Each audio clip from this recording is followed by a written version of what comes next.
So if you're watching this video, then you might be wondering why I'm on this hill exercising at the moment. And you came here to watch a video about how we got the Bible and when it was transcribed and how we got the scrolls and all these types of things. But first, for me, in an effort to become more comfortable recording myself with the camera, I've decided to try and just record in general. That's the first reason. The second reason is I'm exercising at the moment, and this whole channel is about promoting that type of exercise and just promoting this idea that your life should be balanced and that you can talk about Christianity whenever you want, even if it's an exercise. So I really encourage you to exercise if you can and to just be better. So this will be a video about the biblical timeline of the books and the texts when they were written and compiled in the Bible. This is different from when things happened. A story like Job, for instance, happened many years before the Exodus of Egypt, but it was only written afterwards. So it is clear to make that distinction. It's something I struggled with when I first researched this video, to get that distinction between something is written but it happened many years earlier. This is a collection of various different sources. Therefore, the further back we go, the less accurate things become. So if you do disagree about certain things, please tell me in the comments so we can all learn together. Do your own research and become hungry to seek truth. Just because I, another YouTuber, your pastor, a theologian, anyone tells you something does not necessarily make it law. Seek out the Word of God and test all things to it. So this video is not to prove when, why, or by who certain things in the Bible were written. That is for a separate video. This is just a general overview of the timeline of the Bible. So what will we be looking at in this video? We'll be looking at when things were written, if it was ever lost to time when we found it again, and how the Bible was compiled and how it has changed throughout the years. Our journey begins with the Pentateuch, written about 1500 to 1400 BC. Along with this, we also have the Psalms, written by various people over about 1,000-year period, as you can see, from 1500 to 1400 all the way to about 537. This is just a rough estimate, but it's written about 1,000 years. After, we have the book of Joshua and the conquest and settlement of the promised land under his leadership in about 1400 to 1300 BC. This takes place obviously after the Pentateuch and is likely written also during that time. Then if we fast forward about 400 years, we get to the life of Solomon and his writings. Some scholars suggest that parts of these works were compiled or edited after his death, lifetime, likely written closer to 500 BC. Now, this is likely because if you look at some of the phrases that were used and the speech and those types of things, it's not necessarily dated to around 970 to 930 when he lived. But this video is not about discussing when these timelines happened or when these texts were written. It's more just a general introduction to when things happened. Then about 180 years later, we have the works of Amos with his prophetic message delivered during a time of prosperity in Israel, but this was marked by moral corruption and social injustice. So this was about 760 to 750 BC. Not many years later, we have the works of Micah, Isaiah, and Judges. They all follow similar themes of Israel's continued sins and unfaithfulness to God, and how judgment and love is balanced by God, seeking justice, mercy, and humility from his people. It's around 742 to 750 BC.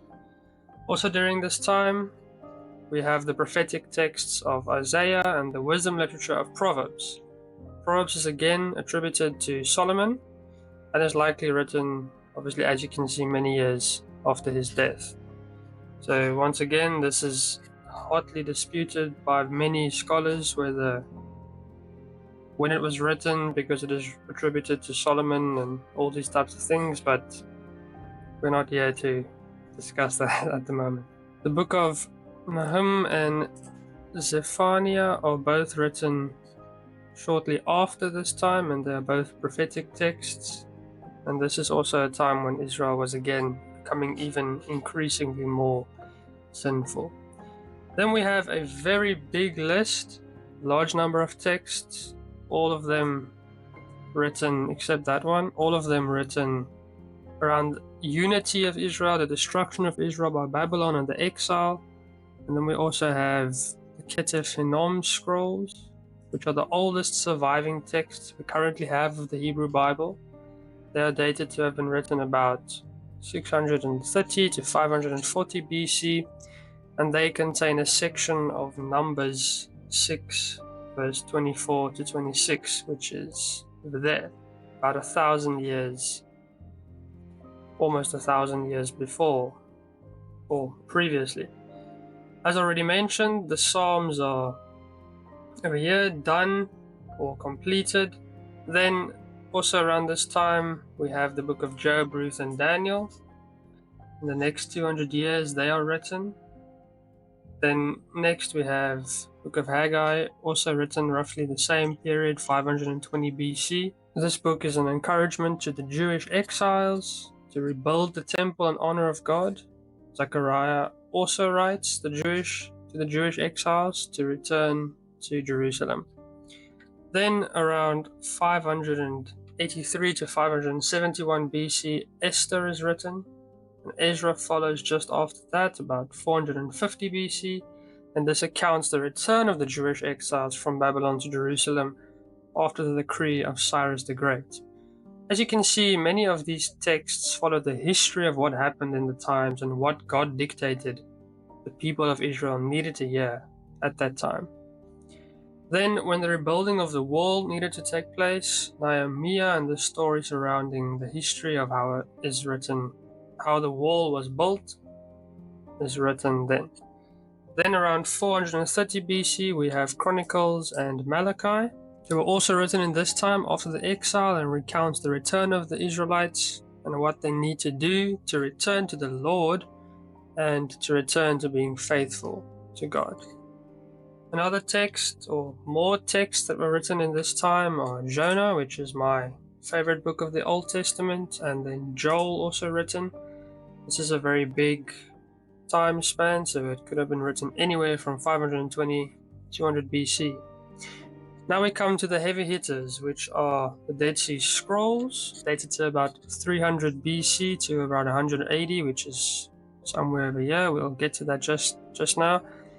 So the Dead Sea Scrolls are written, they were dated to be written about here. So these scrolls include the oldest surviving manuscripts of entire books that are later included in the biblical canon. Almost 15,000 scrolls and scroll fragments have been found, and they include copies of most of the Old Testament.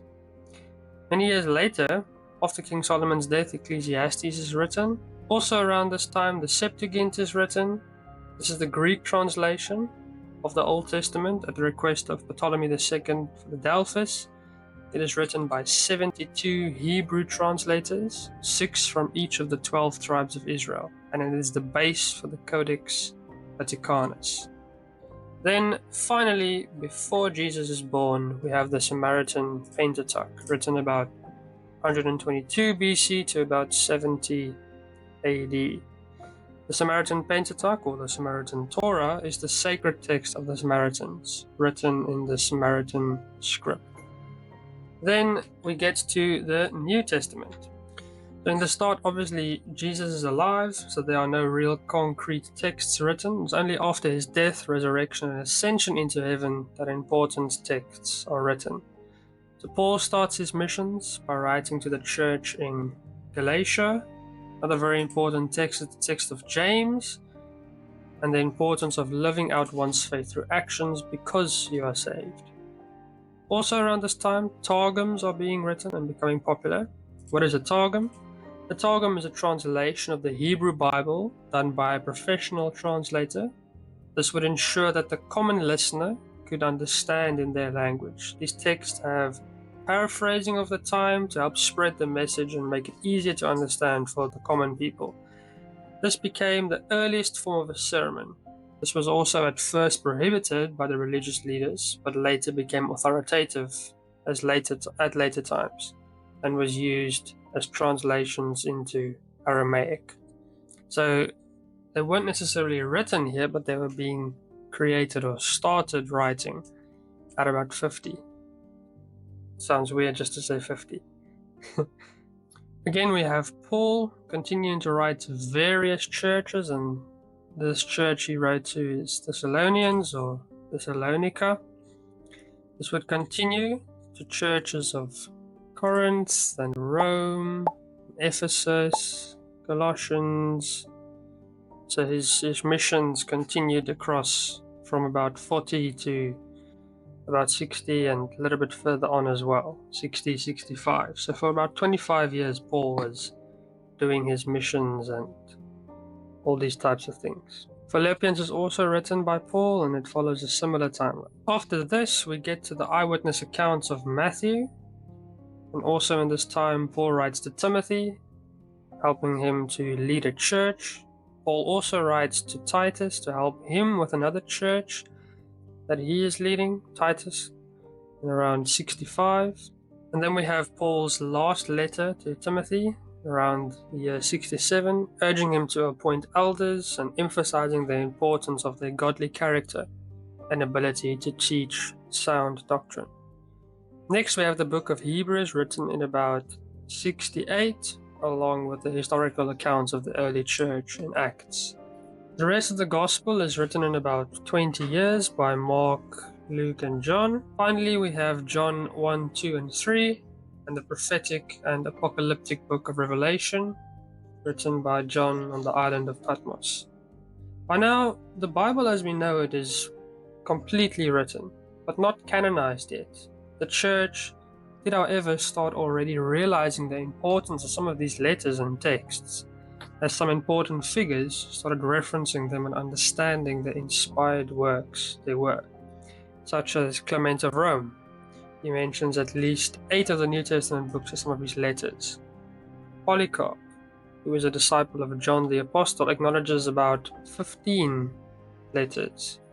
Sometime in the 2nd century, we have something known as the Peshitta.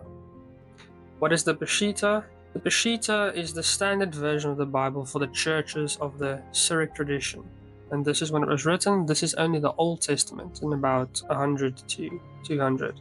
Then we have even more important church figures acknowledging more books, like Ignatius, who acknowledges about 7 books. And then over here in 125 we have the earliest known New Testament fragment that has been discovered, dated to about 125. At 170, we have the Mutorian canon, which is a copy of the oldest known list of most of the New Testament books. It is written in Latin and contains 85 lines that detail the books that were likely being systemized to be approved writings. This is called the canon. It is not necessarily a canon, it was more like a letter written to suggest books that could be systemized, so it is not an official canon yet. Then we have 2 more important figures, Irenaeus and Hippolytus, which both mention 21 and 22 books in around 100 years after the last books were written. Then around the mid-3rd century, there was universal agreement on the canon of Hebrew scripture, which is the Old Testament, although the Apocrypha were still the issue, and that still remains until this day. About 75 years later, we have the Council of Nicaea. This council did not officially canonize the Bible. The Bible was already completed during this time, but just not canonized yet. because some exceptions remained, like the Antilegomena. What is this? These are texts whose authenticity was still disputed. These are texts like James, Jude, 2 and 3 John, Revelation, etc. Then, about 350, we get to two very important texts, which are the Codex Vaticanus and the Codex Sinaiticus. Codex Vaticanus is a manuscript of the Greek Bible. It contains a large majority of the Old Testament and New Testament. The Codex Vaticanus obviously has many of the texts based on the Septuagint. Along with this, we also have the Codex Sinaiticus. It also contains nearly all the books of the Bible, and these two manuscripts are the oldest nearly complete Bibles we've ever found. So they are based on the Septuagint, which was written, let me just zoom out here, which was written about there all the way to there. Next, the Council of Laodicea is another important council, and this council officially states that the Old Testament, one Apocrypha, which is the book of Baruch, and the New Testament, except Revelation, was to be read in the church. So this is 363. Then 382, the Council of Rome, is the place where the church provided the biblical canon. Also the Vulgate, which is the Latin translation of the Bible. It's also written during this time, and it only included the Gospel, but it was later translated to include most of the books of the Bible. It was commissioned by Pope Damascus I and translated by Saint Jerome. Then, in the year 393, the Council of Hippo affirmed 27 books that were held in the Council of Rome. So 26 books were originally in the Council of Rome, and then 27 is obviously Revelation. That was the final book. So around 393, we pretty much have the full Bible. Everybody agrees on the full Bible. There are some Apocrypha books still being added and subtracted and all these types of things. Then the Council of Carthage, around 4 years later, or not around 4 years later, exactly 4 years later, also affirms these books as well.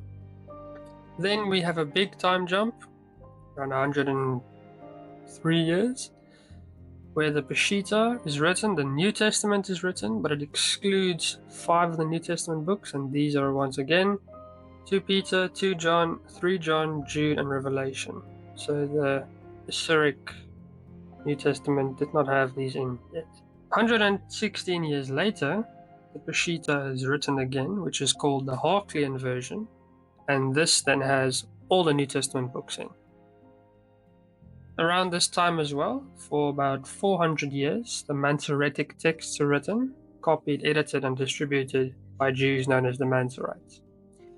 These texts only include the Hebrew Bible in Hebrew and Aramaic, and this is essentially the Jewish canon.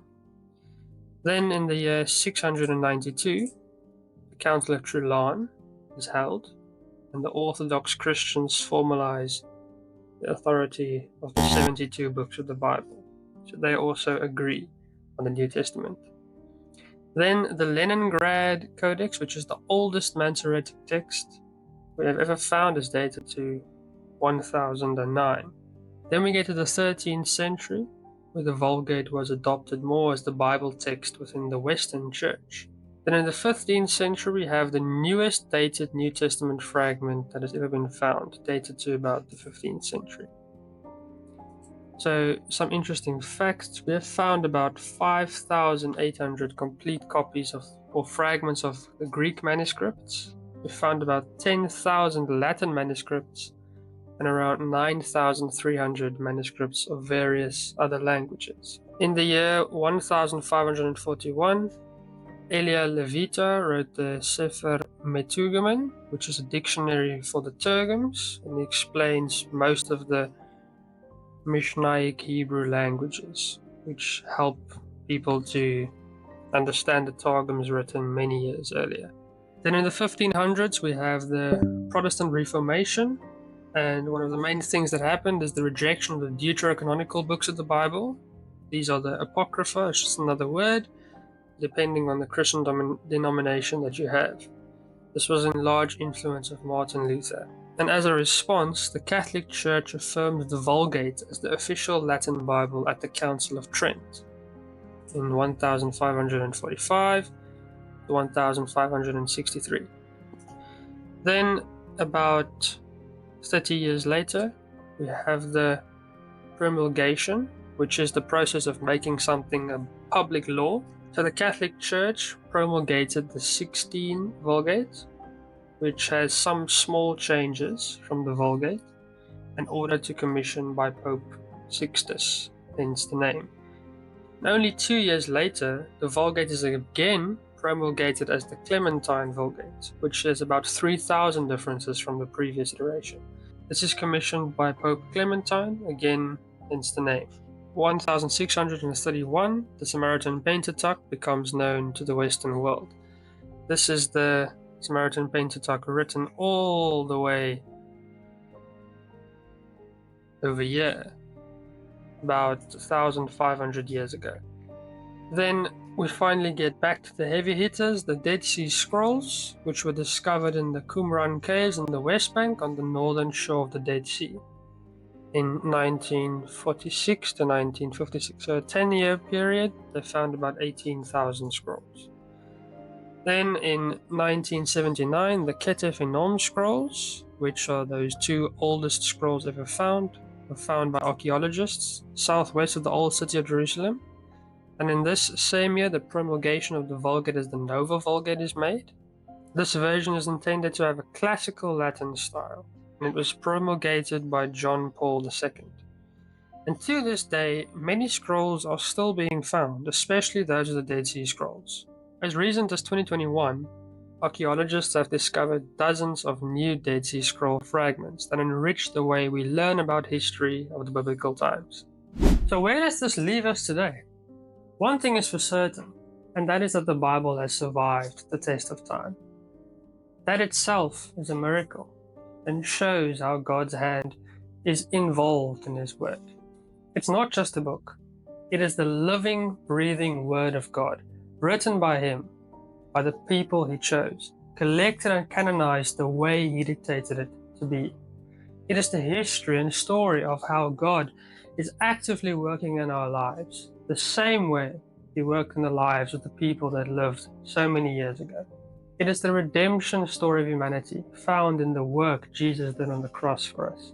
It is a book you should read every day because it came a long way for you to be able to learn from it. If you made it through this video, thank you very much for sticking with me. I know it is a lot of information, but it is very, very interesting. The PDF timeline for this whole video is in the description. It's 100% free, so if you need it, you can use it. It doesn't include any of the pictures, just the timeline, but it is still there. Thank you again very much for watching. God bless, and I'll see you in the next video.